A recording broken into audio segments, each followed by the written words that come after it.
चीन की सेनाओं के पीछे हटने की खबरों के बीच चीन के विदेश मंत्रालय का इस मुद्दे पर बयान आया है।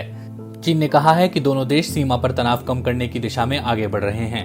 हालांकि चीन ने अपने बयान में साफ तौर पर यह नहीं बताया कि उसकी सेना पीछे हटी है या नहीं।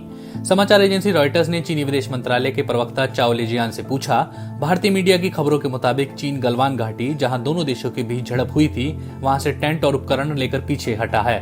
क्या आप इसकी पुष्टि कर सकते हैं कि ऐसा हुआ है?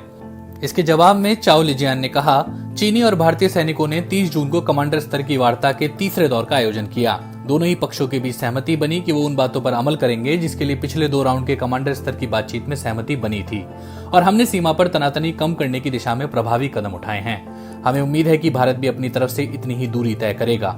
दोनों के बीच बनी सहमति को लागू करने के लिए कड़े कदम उठाएगा। चीन के साथ सैन्य और राजनयिक चैनलों के माध्यम से संपर्क में रहेगा और चीन के साथ सीमावर्ती इलाकों में तनाव कम करने के लिए काम करता रहेगा।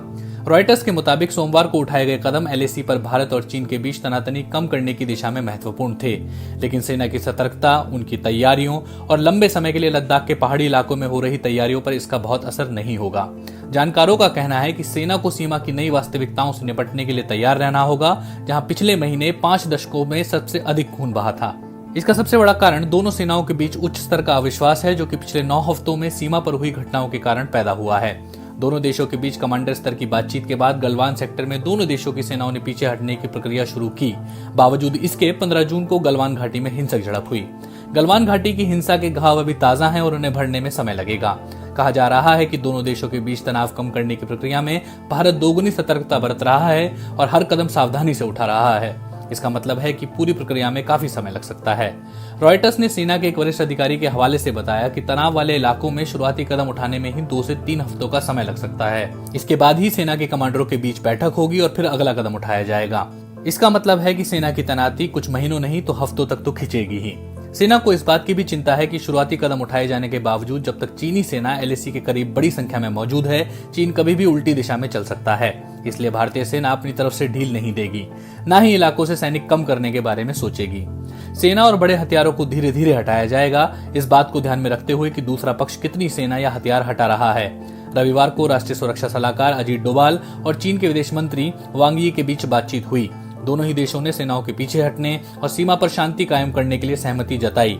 डोभाल और वांग इससे पहले 2018 और 2019 में भी मिल चुके हैं। गलवान घाटी में 20 जवानों की मौत के 2 दिन बाद 17 जून को भारतीय विदेश मंत्री एस जयशंकर की भी वांग यी से बातचीत हुई थी। सोमवार को अपने बयान में भारतीय विदेश मंत्रालय ने कहा कि डोभाल और वांग ने एलएसी पर तनाव कम करने की प्रक्रिया में तेजी लाने और इसे जल्द खत्म करने के लिए सहमति जताई। अपने आधिकारिक बयान में विदेश मंत्रालय ने कहा कि दोनों पक्ष चरणबद्ध तरीके से डी-एस्केलेशन सुनिश्चित करेंगे। विदेश मंत्रालय ने कहा कि दोनों पक्षों ने दोबारा इस बात पर जोर दिया कि एलएसी का कड़ाई से सम्मान होना चाहिए और यथास्थिति को बदलने के लिए एक तरफा कार्रवाई नहीं होनी चाहिए, और भविष्य में किसी भी ऐसी घटना से बचने की कोशिश करनी चाहिए जिससे सीमावर्ती इलाकों में अशांति और अस्थिरता फैल सकती है। चीनी विदेश मंत्रालय ने अपने बयान में कहा है कि दोनों पक्षों ने हाल की सैन्य और कूटनीतिक बैठकों में हासिल की गई प्रगति का स्वागत किया, बातचीत और परामर्श करते रहने के लिए सहमत हुए और कमांडर स्तर पर बनी सहमति को सुनिश्चित करने के लिए जल्द कदम उठाने पर जोर दिया। इसी तरह की तमाम और बड़ी खबरों को जानने के लिए मेरे चैनल को सब्सक्राइब कीजिए। नमस्कार।